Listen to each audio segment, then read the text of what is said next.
Hello there and welcome to episode 10 of my series on IGRA SMP, where today we're going to start off by building these guys their new home. Now through the town we have this river, and I thought of it as almost a divide, and the majority of the area is filled. However, this space here is still empty, so what I've decided I want to put here is a couple of little barns with a field kind of area. We'll have to see. I'm not 100% sure on the design yet. And that's going to be the new home for the sheep and my wool farm.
So the buildings and the exterior as a whole are all complete.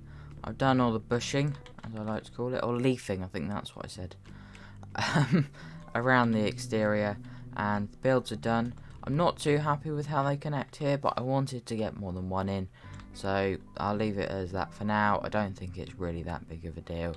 And now I'm going to try and get some of these pods in. Now, it's the usual design. I'll tell you what, we're just going to go into this house here. I'm going to build one.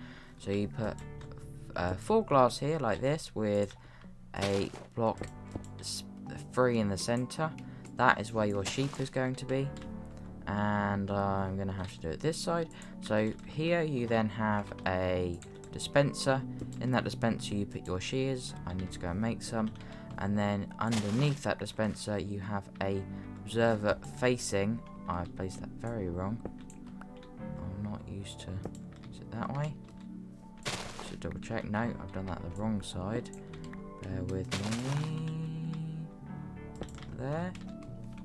And there should be the red dot there. Yep, there we are. And then place the redstone dust there. And that's one pod done. So all it is the observer down there is looking at this block.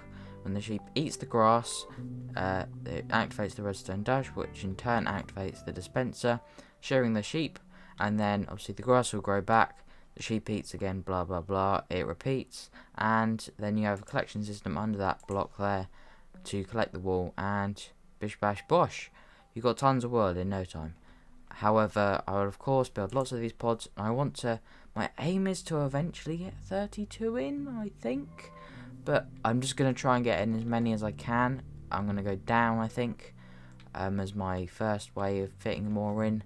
Or I might even just dot them in different places around the town.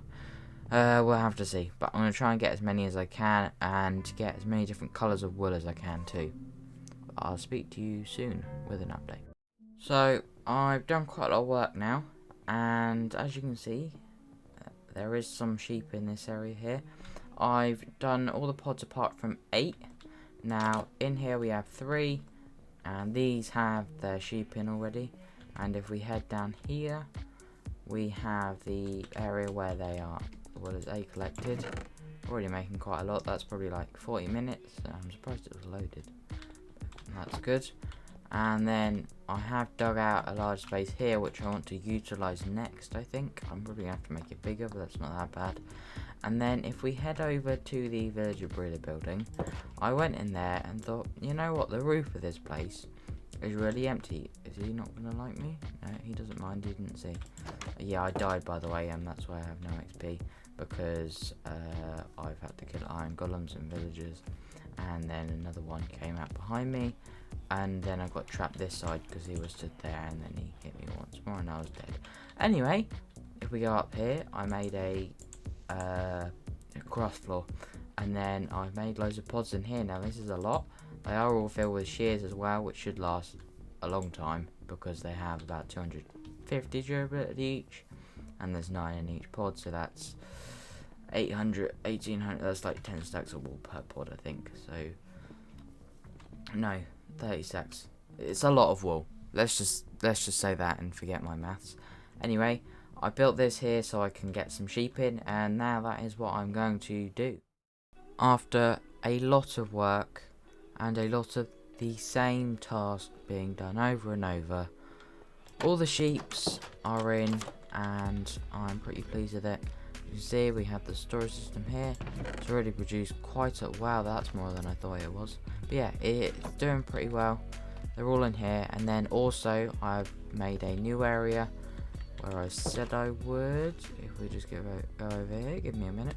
Down here, this is below the one, well, the 3 up there. And wait, is it 2 up there? Where's the 3rd one? I'm confused, you know. I can't see it. I've got to investigate that in a minute. Anyway, yeah, got this one down here. This is also producing some, and as you may notice, they're all just the colours that they were originally. Now I've also done some work to gather up the dyes I need. I've just spent like 5 minutes doing it, and I have the vast majority. However, I don't have 3. Those are green dye, lime dye, and cyan dye, and all of them require green dye, which somehow I don't have yet.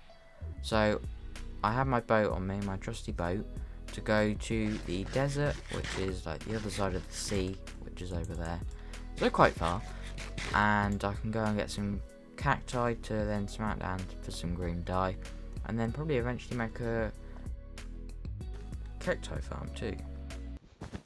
So I finished dyeing all the sheep to their colours, and all of that is done, and it's all set, and it's all being collected, and it's all working.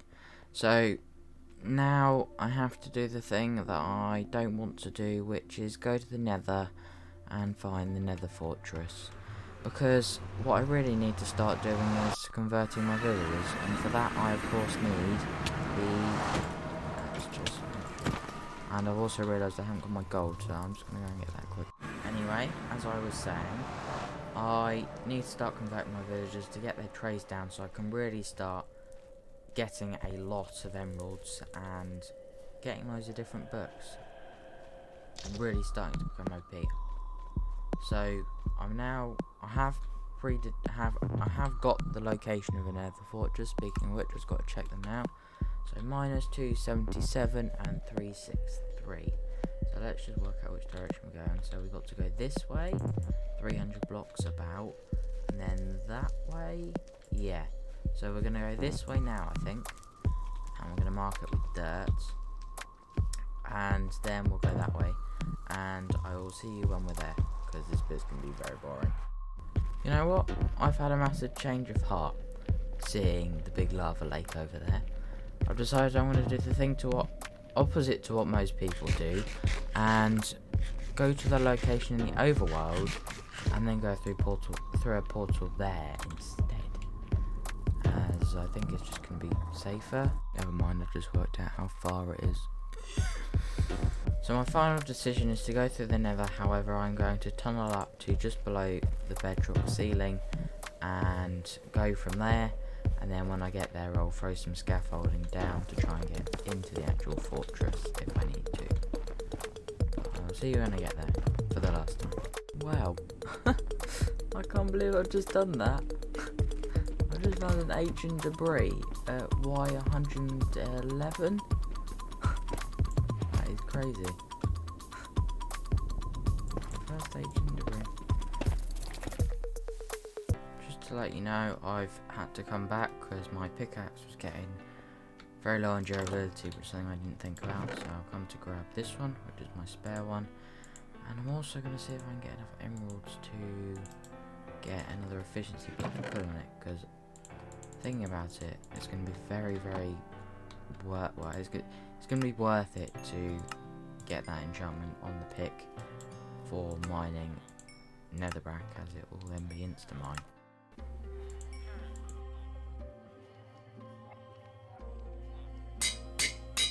Wow. We are here. I'm very happy because it's one that's underground by the looks of it. So my main goals are... Oh, hello. Oh, I don't want to fight them really. My main goals are... I'm getting really confused. Oh, one being nether wart down here and some blaze rods. So instead of me boring you with more footage of me running around like a loony, trying to find a good blaze spawner that I can farm blazes at, I'll just let you know that I found a blaze spawner and I was killing blaze. My aim was 20 blaze rods, and then this happened.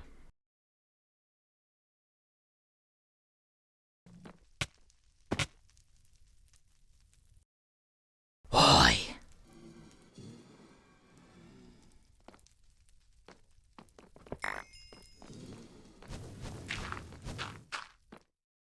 Well, I am of course back, as you can see, and I've packed away everything, all the loot and all the rubbish like the nether rack, and along the loot I've packed away the 23 blaze rods and the 10 nether wart, which will be very useful in the next episode, where I hope to use them to convert some villagers and start getting us a lot of emeralds. Anyway, I'm afraid that is it for this episode. I do hope you enjoyed, and if you haven't already, please like the video and subscribe if you are not, and I'll see you next time. Goodbye.